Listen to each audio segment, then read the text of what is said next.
Today I visit with Matthew Zupnick out of Warrensburg, Missouri. I'm Rick J., and this is Spotlight on the Arts.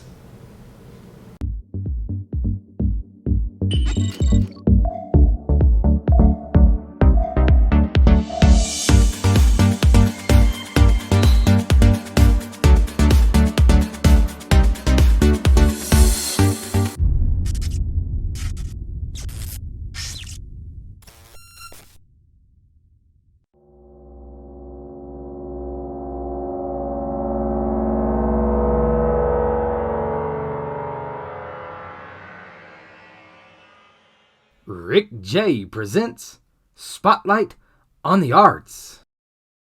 Welcome to Spotlight on the Arts, coming to you from the Lamey's building and Josie's Records shop here in Sedalia, Missouri.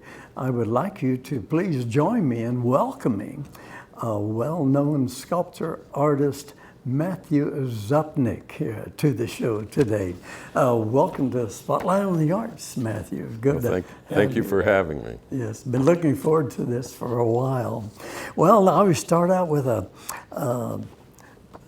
question of, basically on being your first time. I start from scratch.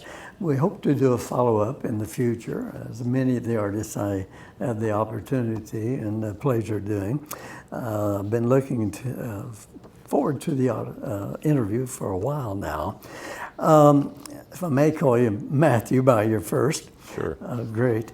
Would you tell us a little bit about Matthew Zupnick? Well, I've been making art pretty much my whole life. I'm originally from Vestal, New York, which is about 4 miles from the Pennsylvania border in New York State, and about 200 miles from New York City. So kind of giving you a location where I grew up.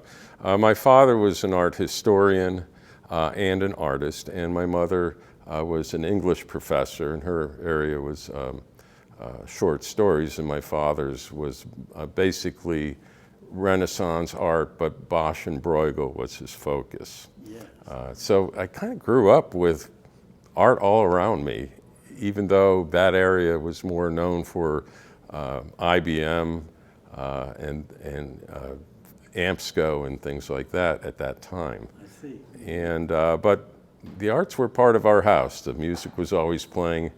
The house was full of art. And they even took us along on trips to Europe.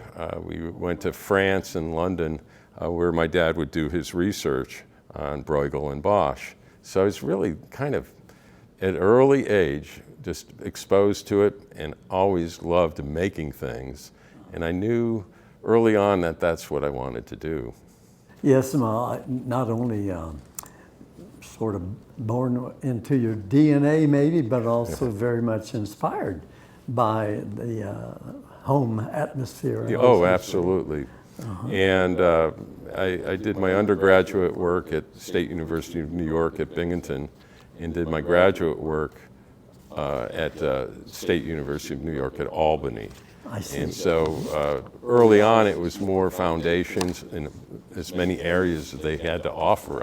I took the courses. I see. And then when I went to graduate school, I focused more on sculpture because I wanted to be with the tools. With the tool and the hard, shall we say, the metal or bronze, what have you, a feel for the art, you might say. I just wanted the options. And at that time, and I still paint, not as often, but I wanted to be around the equipment that gave me the option of building 3D, but also allowed me to do 2D work too. Right.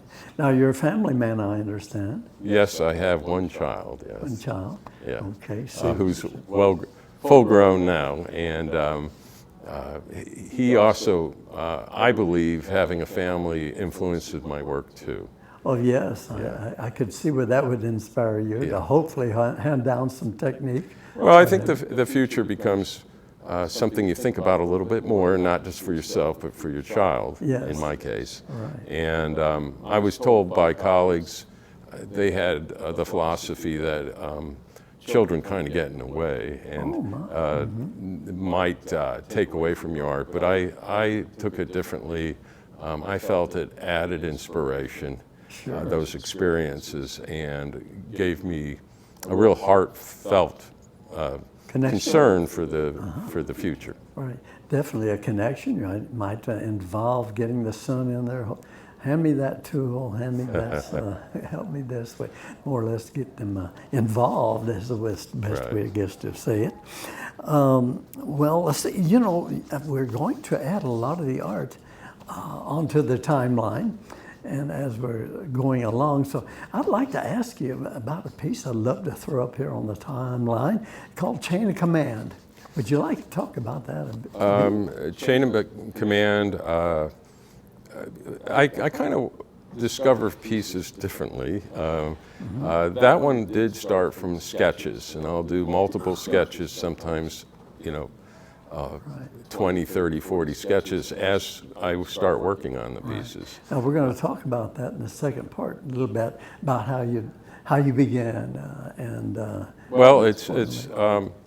Well, I think before I talk about Chain of Command, I'd just like to say that I tend to work in series of pieces, and some are very intimate in scale, and some are very large. I see. And what I mean by that is some are, maybe 6 to 8 inches, and other pieces can be 12 to 20 feet long or 12 feet tall. So, yes, and we're going to see some of those. Yeah. And you have your favorites we'll talk about in the second part. Yeah. So the Chain of Command, would you like to cover that? Yeah, I started a series of figurative sculptures, more traditionally based, where the anatomy is very important, the proportions and so forth, to express my ideas. And Chain of Command was one that I came up with, which has multiple bronze heads dangling from the figure, and he's outstretched almost in a Christ pose. Oh, I see. And these figures that are hanging from him, or the heads, weigh him down a bit. Oh, I see. Yeah. Well, that introduces you to Matthew's art, and so there's a lot more to see in this regard, and you can see where he tries to identify life within the sculptures, whether it be human or even animal or fish, which you'll see later. And the other thing I wanted to add too is that the Chain of Command is a term usually used in military. Military, yes. Yeah, but it doesn't necessarily have to be that, but it is. It's implied. Right. Well, again, we talked about you in the younger years that you sort of stepped away from the being conformative, I guess we would say. We used to call them nonconformists. But you always wanted to step across the line as far as me, and I wanted to paint something a little bit across the line, and you're going to see that in Matthew's work. Right. So I don't know. That is really how we define Matthew Zupnick, I believe. Well, as I got older, I think I got a little braver. Yes. And I tended to trust my instincts and where the work will go. So through sketches and sometimes just objects that will also inspire my work too. So it depends on where the influences come from, but you have to trust your instinct. Right. Well, now you're a facilitator, professor at the university there in Warrensburg, Missouri. What continues you to be inspired, or continues your inspiration? It can come from anywhere. Oh, okay. And I really do like to have a wide range of subjects or inspirations for my work, because life is very varied. So sometimes things will be goofy, silly. Some things are much more dark and deep. And it's kind of like every day, it varies. Some are good, some are as good, some are amazing, and so forth. And I try to do that with my work too. I see. And that kind of keeps it fresh for me. Yes. And with that, I also, if I have the idea of a new series or a specific piece I want to build, I start doing the sketches and work towards it. Yes, great. Oh, you spoke of the dark piece. What piece of work would you say brings up the dark side? Well, I actually think maybe the chain of command could be one of them. Chain of command. It really puts the mind to thinking and figuring out what it might mean to each individual, as they say, the viewer in the past. Well, you know, did you have? Yeah, another piece too would be maybe the piece Consume. And that was a piece that's about 8 feet tall. It's cut steel and basically spells out the word consume. Yes. And there are 11 faces that are spotted throughout the lettering of the piece, and there are 11, I think 11 lights inside of it. So they kind of glow within the piece. Right. So that's dealing with the consumption, and it could be, that's kind of up to the viewer. I try to leave mystery in the work. Consumption of food, consumption of drink. It could be food, overly it could done. be environment, it could be fuel, and on it goes. Yes. And it's all being held up, all the lettering, which is, like I said, about 8 feet tall, by one figure that's holding it all up. Excellent, excellent. Well, Matthew, your artwork speaks well of you. You've been viewing some of Matthew's work as we chat, but immediately after the break, we'll take a look at a KMOS PBS interview where Matthew reveals a whole lot more, even the processes involved making an awesome sculpture. So please look forward to that interview in a second segment. Well, before time gets away from you and me, can you give us your contact information in case someone would like to reach out for more information, or maybe even a commission project? Well, probably the best way to get in touch with me would be at the university through the email system. And that's pretty easily done by just doing a search that way at the university. Right. Well, great. We're getting close to break time with a lot more coming back, excitement in my heart. You know, I'd like to talk about the big one. That's really my favorite. Before we go to break, can you tell us about the big one? Sure.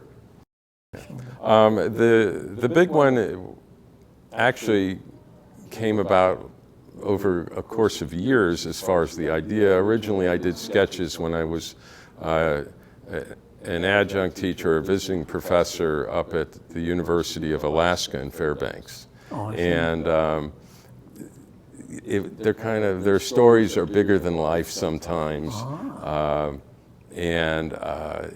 It just started to bubble inside of me. They love hunting and fishing, at least a lot of the people do up there. And I actually partaked in that when I was up there, which was new for me overall. I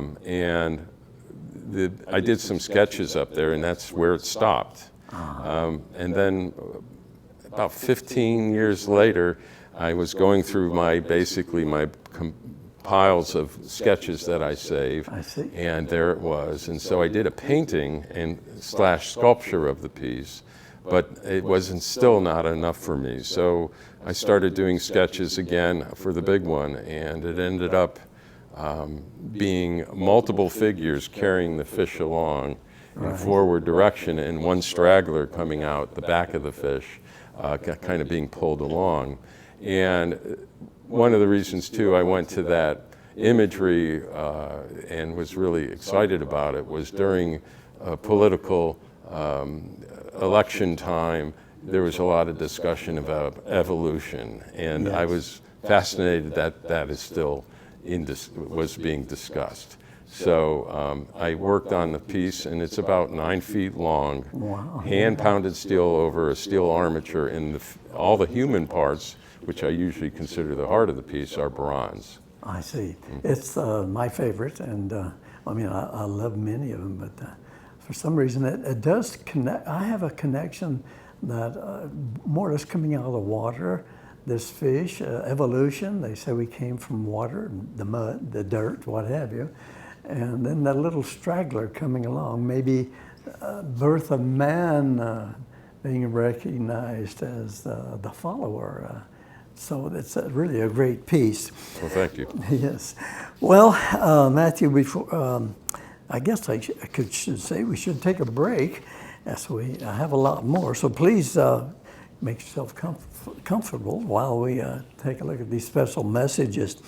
Now, after the break, remember, we'll fill you in more or less on some of his favorite pieces and the story behind each, and an upfront interview that took place with the outstanding KMOS PBS TV personality out of and station out of Warrensburg, Missouri. So there's a lot more. So stay with us. We'll be right back.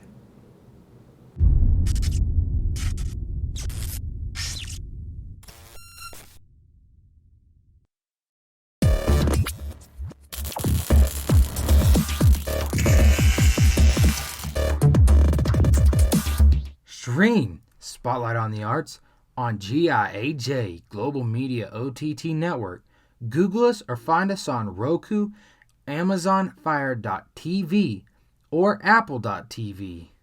Hi, I'm Rick J. And I'm Jeffrey Purnell, and we're here to introduce you to GIAJ Global Media OTT Network. Hope you'll tune in. Tune in and watch all the great shows by independent producers, music, and film, and podcasts. Roku, Apple TV, Amazon Fire TV, And or Google us on GIJ Global Media Network. It's a free download now. Thank you.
This facility doesn't look anything like it did when I first saw it. My very first job was right here making Levi's for the J.A. Lamey Manufacturing Company. The people who I worked for were great. It was hard work and it was brutal, but the family that owned the building were fair and honest, and they were great to work for. I worked here 7 years. My father worked here 21 years, and my mother 10 years. And it was just a great place. I've never regretted it. I started out in the shipping department, and I graduated up into the cutting room and worked there spreading cloth for most of that period of time. Well, absolutely, Ginger Swearingen would have been the individual who I remember most. She was involved strongly with my acting opportunities, and she was director and producer, and she was fun to work for as well. I've known the whole family for quite a number of years, staff and John and Ginger and Woody, and they were all customers in our business, and they've just done a beautiful job with this.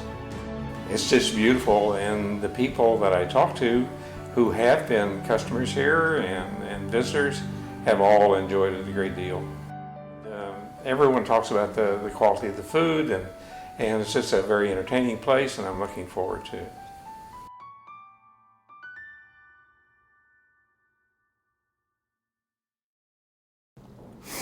Welcome back, everyone, to Spotlight on the Arts. I continue with my special guest, Matthew Zupnick from Warrensburg, Missouri. Matthew, before the break, we shared a lot of information, and so let's continue along those lines of thought and expression. Would you please describe your type of sculpture and the basis or theme, should we say, as they come about, if one, when planning a project? Go ahead. Yeah, the main thing is to have the idea.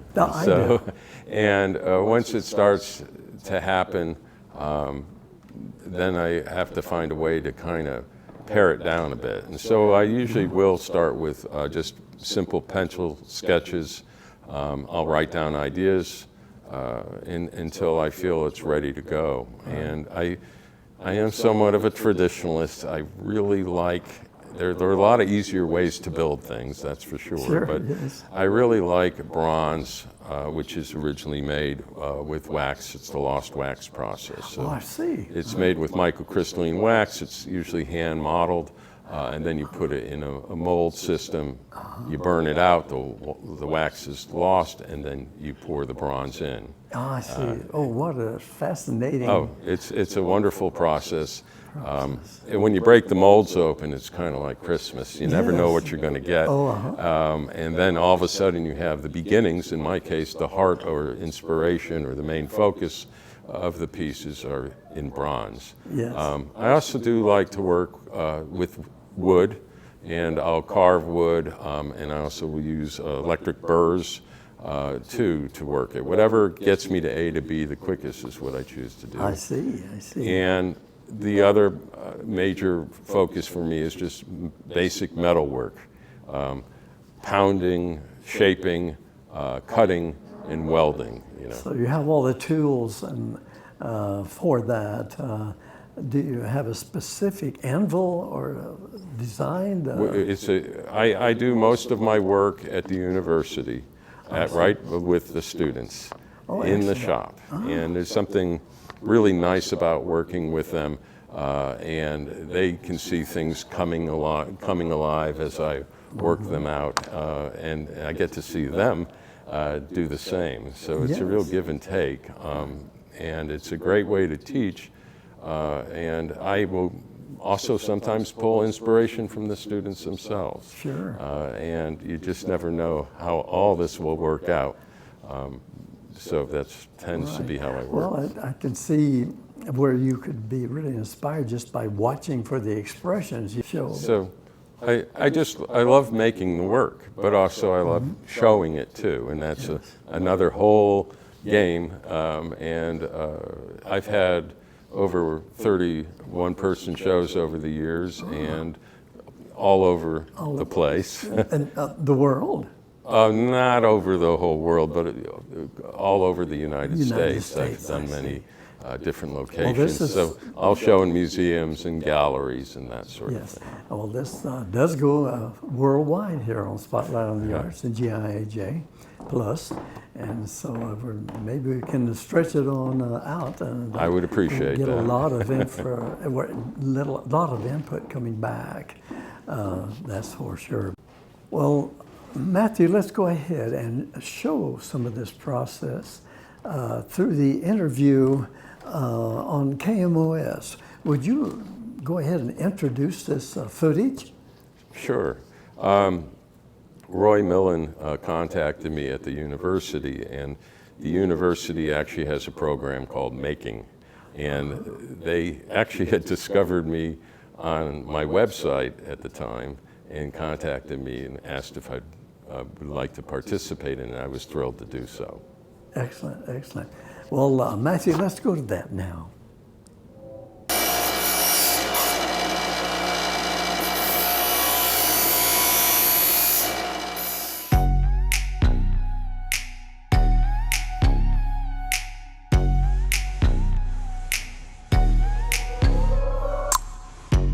I've been making artwork my whole life.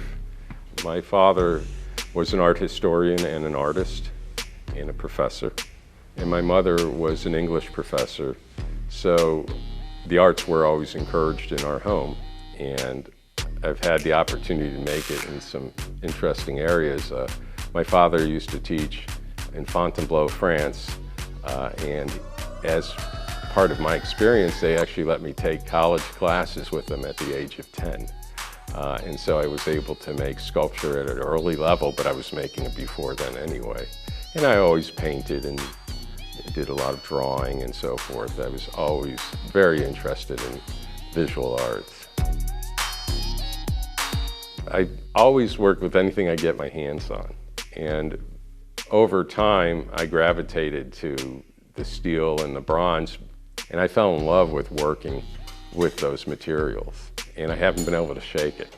I've tried.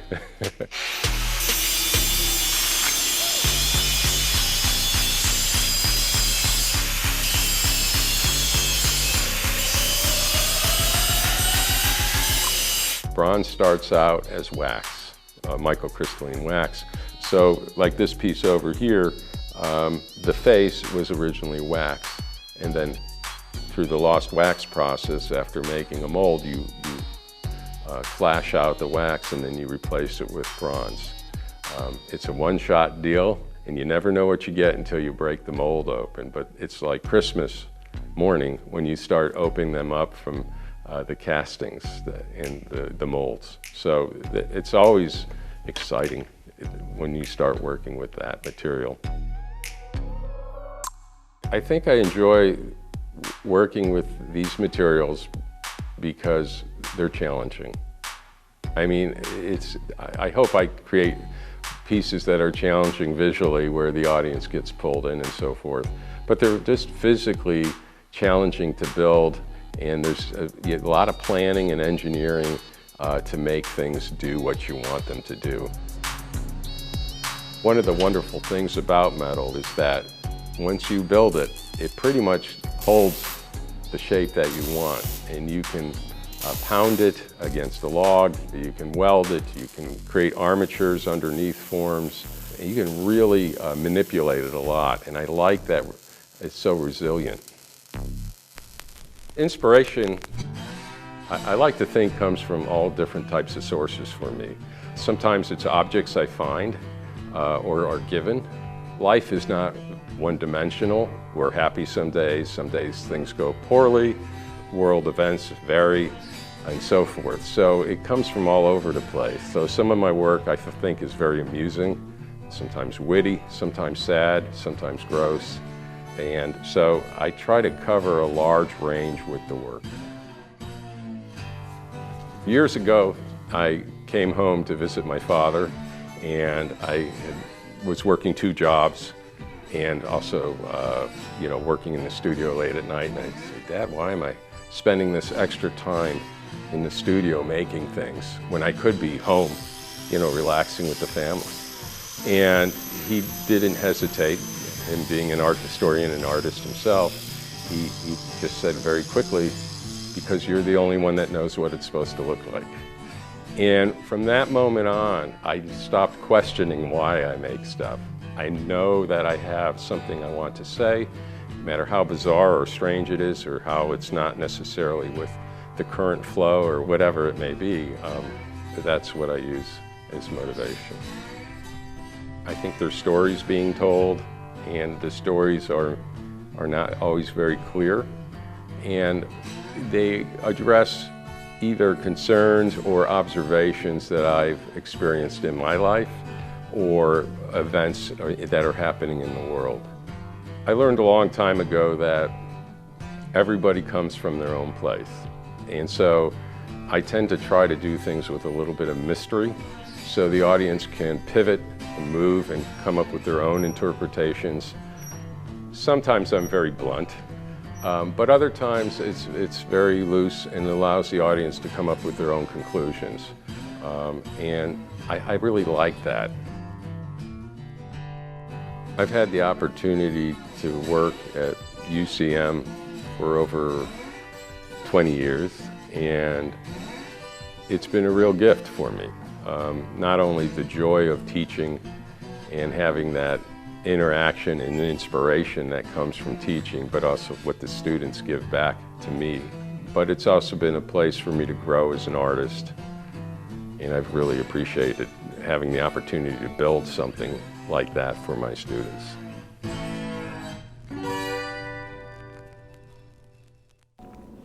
Well, Matthew, that was a great interview. I want to thank Roy Millen at KMOS, PBS TV for providing us that footage to highlight this great interview. Well, Matthew, let's talk about some of your favorite pieces. I guess, and you brought a couple favorites. Would you like to talk about them? Sure, absolutely. The figurative piece here, I did about probably 8 to 10 figurative pieces in that series. This is one of them called Division with Holes. And I think the idea was sometimes people are conflicted and they have divisions and there's holes in their ideas, which they have to sometimes question. And so that was kind of the idea or inspiration from that piece. And sometimes too, it's just, I think it would be a beautiful form with the material I'm working with, in this case, bronze. And so it depends, just a little bit of both going on there. Oh, I see. And the other piece is called Something in Between, which actually was inspired by a piece of wood. We had a piece of black walnut that was worm-eaten, and I ran it through the bandsaw, and then I sanded it down, and I thought it was absolutely beautiful. And I was sitting around the shop for probably about 2 years, and I kept coming back to those 2 pieces of wood that I had cut. And eventually I came up with this was something in between, and some kind of conflict going on, or something going on between with these figures and the beautiful black walnut. Right. Not only the, shall we say, the wormwood, which has shown life at one time, surrounded with the wormwood, the beautiful walnut, but then the figurative faces identifies maybe one of those faces belonged to me, you know, or representing the... There was actually, the faces came from a piece that I had designed, and this does happen too, where I'll actually cast the piece with all intentions of building a different piece with them. And I basically changed the whole design after the faces were cast. They were all cast separately, and then I welded them together for this particular piece. Right. Let's continue along those lines and give us about a 30-second description of some pieces. For example, the egg and the antlers. Yes, the egg and the antlers, again, was inspired from something, the antlers. And the antlers were given to me by a student when I was invited back up to Alaska, Fairbanks, Alaska, to teach for the summer. And one of the opportunities I had there, I taught painting and drawing, but in this particular drawing course, the non-traditional student had asked me if I wanted these antlers. She said she had a barn full of them when they would hunt the caribou and then of course eat them, and then they loved the antlers, so they hung on to them. Yeah. So she gave me those antlers, and I had them probably about 12 years. And again, they're in my mind, and I thought, boy, I'd love to do something with them. And so I worked out the piece, Egg with Antlers. Excellent. Well, you know, I've invited you, being a guest, to exhibit in my show called Call for Nature's Art at the Runge Conservation Nature Center, the Department of Conservation building. And that's going to be in November through December this year there in Jefferson City. So again, more or less a Missouri theme. Gone fishing sort of fits that. Can you talk? Which one? Gone fishing? Oh, yeah. Gone fishing is a piece that early on that I mentioned earlier with the painting of the fish running across the landscape. There are 2 of them going different directions. And so I liked the challenge of basically doing an oil painting and then have it work into a sculpture. So it's a little bit of both with that. So Matthew works the brush also, as you can see. Yeah. It's great. Well, hinged really catches my attention. Can you tell us a little bit about the hinged? That's a piece that I actually worked with a colleague of mine on, as far as some of the ideas. I did sketches, and I sat down with him. He was a Vietnam vet, and so he had firsthand experiences of being in that position. I do not. I see. But I wanted to do a piece that honored the military at the same time, coming up with ideas that might be what it is to serve. Yes. And so when you pull the handle apart on the other end of the piece, the figure opens up like a clam almost. Yes. And inside there were words of what it means to serve that I worked with him to get his okay before I built the piece. So it was things like family, pride, honor, service, things like that. Right. Excellent, excellent. Well, how about in the doghouse? That's interesting. Haven't we all been in the We've all doghouse? been in the doghouse, yes. And that again is more of a piece that has to deal with relationships. It could be marriage, it could be friendship, whatever the situation may be. And in the doghouse is a place we find ourselves from time to time when we get in trouble. Now, I have a Doberman Pinscher that is totally spoiled. I have to put him to bed. So I was called to the doghouse. He's a grand champion par excellence.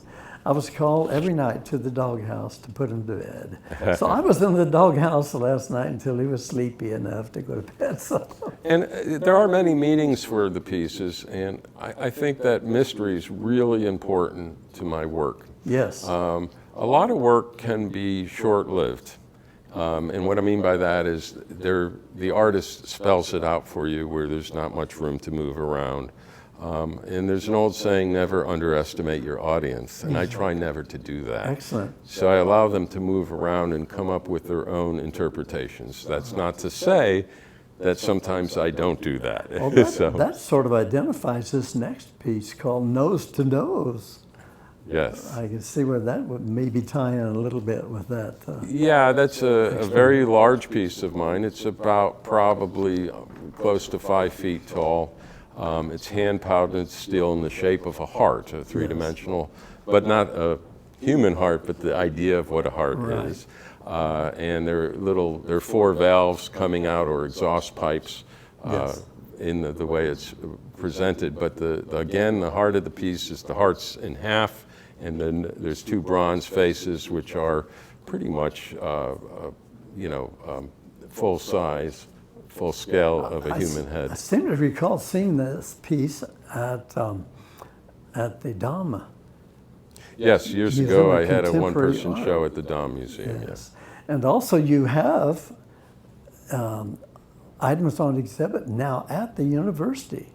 Yes, if you would like to see the piece, it's in the beautiful library on campus. Excellent. At the library, okay. But again, the nose to nose is what the heart, the pressure of the piece, physically it's on 4 legs, so there's half and half, and the nose to nose, there's a lot of pressure.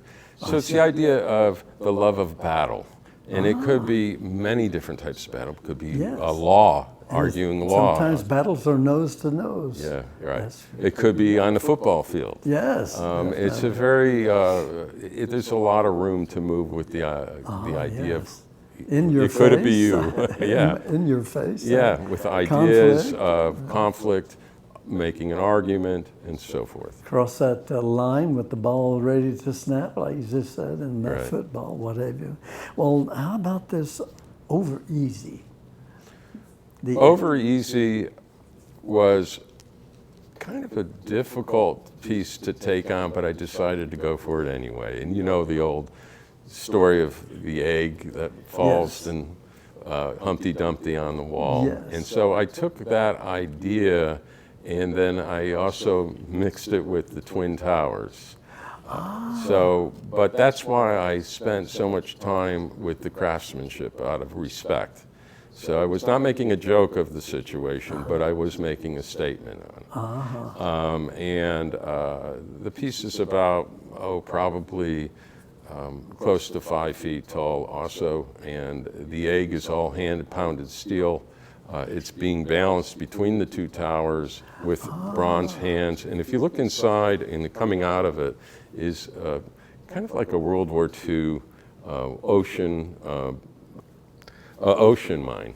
Ocean mine. Yeah, Oh, so coming out of the piece is an ocean mine type of. It looks like it could be dangerous. Yes. So and there's a little a face up there. minefield out in the water. And it's also balanced. So that figure with the egg, which is cracked and kind of spewing open, is balanced on those two towers. Well, Matt, how about Sky with Notch? That is a piece that is basically a skyscape, meaning it's a large painting on panel, and it's just, a very beautiful, Yes. clouds blowing in the air and so forth. And then coming out, there's a notch in the painting, and there's a little pipe system coming out, and hanging down from it is a tree suspended in like a metal apparatus, all alone, floating alone. And so that's like Lonesome Pine? Well, I think it could be a comment on nature and how we take care of it. Oh, So, I see. Okay, very good. And Tapped. Tapped is a piece that was inspired by a faucet. A faucet. Yeah, Yes, we that's had the cute. faucet replaced in the sculpture facility, and the plumber who replaced it knew that I made things and sculpted, and he gave me the faucet. And again, I had it for a year or so, and it was actually beautiful. And so I came up with the piece, and at the time there was a lot in the news about fracking and people's water pipes. Literally, they turned the water on, they could light it on fire. Oh my. And more recently, there's been a lot of droughts. And so I wanted to do a piece on how important water was, and that's how I came up with Tapped. Oh, I see. Well, how about the two sides? That's a combination of a painting and a bronze. It was inspired by the old depictions of Atlas. And he's holding up, the weight on his body is a painting, and it's called Two Sides because one side's a beautiful landscape and the other side are figures kind of floating in a situation. I tried to get colors that would kind of represent like tornadoes because the sky turns that dark green. Yes. And so I wanted them kind of being whooshed along in the painting. Well, now recently you've just started a new a series. One is called Hammerhead, and then there's two others we'd like to hear. Oh, you how this mean came about. Tools of the Trade? Tools of the Trade, Right. yes. What happened, I did finish Tools of the Trade. There were 12 pieces, and like most artists, I've been putting them on Instagram. And one of them went viral, and a lot of people saw it. And someone reached out to me and actually purchased all 12 of the sculptures that made up Tools of the Trade. Right. So I felt like I needed to make some more. Right. So I currently have 4 of them completed. This time I think I'm going to shoot for probably 20 to make them. So the idea of that is we all have tools of the trade. I mean, a plumber has specific things he works with, a carpenter has something else, electrician and so forth. You have Hammerhead. Yes, I have Hammerhead, I have Dizzy Drill, which is completed, and and I also have Combination Square. Combination Square. Yeah. Excellent. And they are, they're all, I enjoy making the tools of the trade because they're a lot of fun. Yes. And I take old vintage tools and I find out ways to figure out what I want to say with them. But in this case, the tools of the trade are more in tune to how we communicate with each other. Oh, I see. And so kind of with human interaction. So that was the idea of the tools of the trade. Well, you talk about a series of 20. This is a series that I stepped into wanting to interview some great sculptors.